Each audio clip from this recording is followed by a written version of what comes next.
అండి గోంగూర పచ్చడి చేస్తున్నానండి. గోంగూర పచ్చడి చాలా వరకు ధనియాలు తాలింపులు అన్నీ పెట్టేసుకుంటారు కదా దీంట్లో.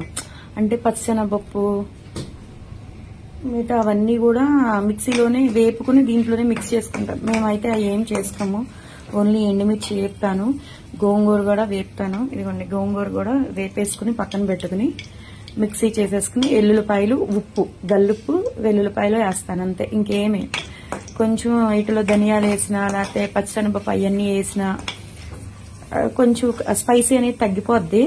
అందుకే నాకు అవి ఏమి ఇష్టం ఉండదు. దీంట్లో కూడా ఉల్లిపాయ ముక్కలు కూడా కలుపుకుంటారు, మేమైతే కలుపుకోము.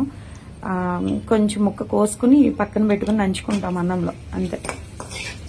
స్పైసీ తగ్గినట్టు అనిపిస్తుంది. మేము ఎక్కువ స్పైసీ తింటాం అన్నమాట.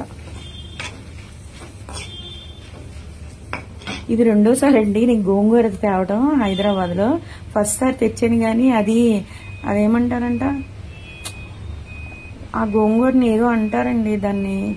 అది నిలవ పచ్చడి ఉండటానికి చేస్తారు కదా, దాన్ని ఏదో అంటారు, గుర్తురావట్లేదు సడన్ గా. అది చేస్తే చేదు గరగడం, కూర చేస్తే నాకు తెలియలేదు. నాకేం తెలుసు. అమ్మో ఏ పని ఆకులే ఉంటాయి, అది ఆ గోంగూరే. దాన్ని ఏమో అంటారు, నిలవ పచ్చడి చేస్తారండి ఆకుని.